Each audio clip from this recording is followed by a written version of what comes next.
राधे राधे। जय श्री कृष्णा। पुरुषोत्तम मास महात्म्य 5वां अध्याय।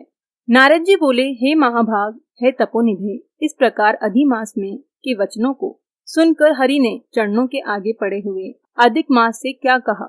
श्री नारायण बोले, हे पाप रहित, हे नारद, जो हरि ने मलमास के प्रति कहा वह हम कहते हैं, सुनो। हे मुनि श्रेष्ठ, आप जो सत्कथा हमसे पूछते हैं, आप धन्य हैं। श्री कृष्ण बोले, हे अर्जुन, बैकुंठ का वृत्तांत हम तुम्हारे सम्मुख कहते हैं, सुनो।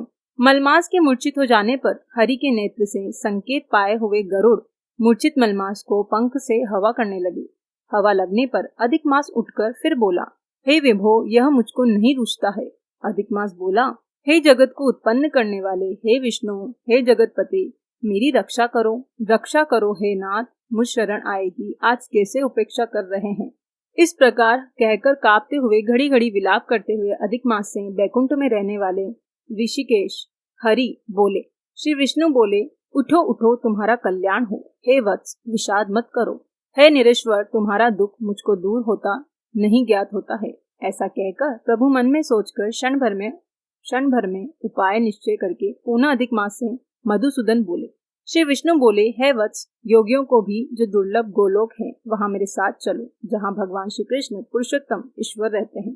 गोपियों के समुदाय के मध्य में स्थित दो भुजा वाले, मुरली को धारण किए हुए, नवीन मेघ के समान श्याम, लाल कमल के सदृश नेत्र वाले, शरद पूर्णिमा के चंद्रमा के समान अति सुंदर मुख वाले, करोड़ों कामदेव के लावण्य की मनोहर लीला के धाम, पीताम्बर धारण किए हुए, माला पहने, वनमाला से विभूषित, उत्तम रत्न भरण धारण किए हुए, प्रेम के भूषण, भक्तों के ऊपर दया करने वाले, चंदन चर्चित सर्वांग, कस्तूरी और केशर से युक्त, वक्ष स्थल में श्रीवत्स चिन्ह से शोभित, कौस्तुभ मणि से विराजित, श्रेष्ठ से श्रेष्ठ रत्नों के सार से रचित किरीट वाले, कुंडलों से प्रकाशमान, रत्नोल के सिंहासन पर बैठे हुए, पार्षदों से घिरे हुए जो हैं, वही पुराण पुरुषोत्तम परम ब्रह्मा है।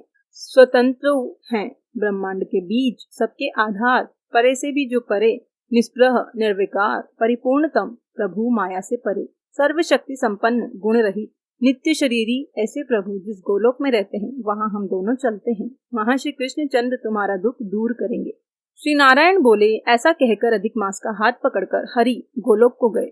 हे मुने, जहाँ पहले के प्रलय के समय में वे अज्ञान रूप महाअंधकार को दूर करने वाले, ज्ञान रूप मार्ग को दिखाने वाले केवल ज्योति स्वरूप थे, जो ज्योति करोड़ों सूर्यों के समान प्रभा वाली, नित्य, असंख्य और विश्व की कारण थी, तथा उन स्वेच्छामय विभु की ही वह अतिरेक की चरम सीमा को प्राप्त थी, जिस ज्योति के अंदर ही मनोहर 3 लोक विराजित है। हे मुने, उसके ऊपर अविनाशी ब्रह्मा की तरह गोलोक विराजित है, 3 करोड़ योजन का, चौतरफा जिसका विस्तार है और मंडलाकार जिसकी आकृति है, लहलहाता हुआ साक्षात मूर्तिमान तेज का स्वरूप है, जिसकी भूमि रत्नमय है, योगियों द्वारा स्वप्न में भी जो अदृश्य है, परंतु जो विष्णु के भक्तों से गम्य और दृश्य है, ईश्वर ने योग द्वारा जिसे धारण कर रखा है, ऐसा उत्तम लोक अंतरिक्ष में स्थित है।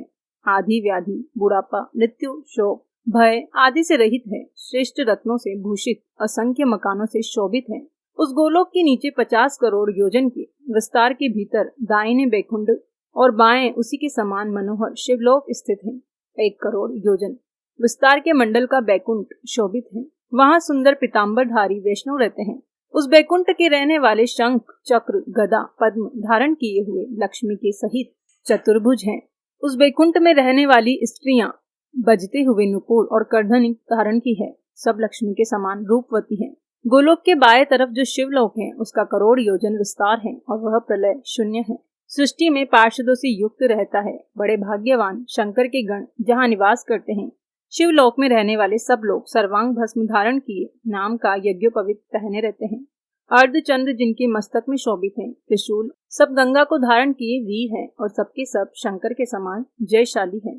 गोलोक के अंदर अति सुंदर एक ज्योति है, वह ज्योति परम आनंद को देने वाली और बराबर परमानंद का कारण है।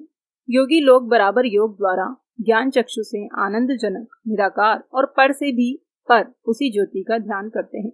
उस ज्योति के अंदर अत्यंत सुंदर एक रूप है, जो कि नील कमल के पत्तों के समान श्याम, लाल कमल के समान नेत्र वाले, करोड़ों शरद पूर्णिमा के चंद्र के समान शोभायमान मुख वाले, करोड़ों कामदेव के समान सौंदर्य की लीला का सुंदर धाम, जो 2 भुजा वाले, मुरली हाथ में लिए, मंद हास्य युक्त, पीताम्बर धारण किए, श्रीवत्स चिन्ह से शोभित वक्षस्थल वाले, कौस्तुभ मणि से सुशोभित, करोड़ों उत्तम रत्नों से जटित चमचमाते किरीट और कुंडलों को धारण किए, रत्नों के सिंहासन पर विराजमान, वनमाला से सुशोभित, वही श्री कृष्ण नाम वाले पूर्ण परम ब्रह्मा है। अपनी इच्छा से ही संसार को नचाने वाले, सबके मूल कारण, सबके आधार पर से भी परे छोटी अवस्था वाले, निरंतर गोपवेश को धारण किए हुए, करोड़ों पूर्ण चंद्रों की शोभा से संयुक्त, भक्तों के ऊपर दया करने वाले, निस्पृह विकार रहित, परिपूर्णतम, स्वामी रास मंडप के बीच में बैठे हुए, शांत स्वरूप, रास के स्वामी, मंगल स्वरूप, मंगल करने के योग्य, समस्त मंगलों के मंगल, परमानंद के राजा, सत्य रूप, कभी भी नाश न होने वाले, विकार रहित, समस्त सिद्धों के स्वामी, संपूर्ण सिद्धि के स्वरूप, अशेष सिद्धियों के दाता, माया से रहित, ईश्वर, गुण रहित, नित्य शरीरी, आदि पुरुष, अव्यक्त, अनेक है नाम जिनके, अनेकों द्वारा स्तुति किए जाने वाले, नित्य, स्वतंत्र, अद्वितीय, शांत स्वरूप, भक्तों को शांति देने में परायण, ऐसे परमात्मा के स्वरूप को शांति प्रिय, शांत और शांति परायण जो विष्णु भक्त हैं वे ध्यान करते हैं। इस प्रकार के स्वरूप वाले भगवान कहे जाने वाले वही एक आनंद कंद श्री कृष्ण चंद्र है।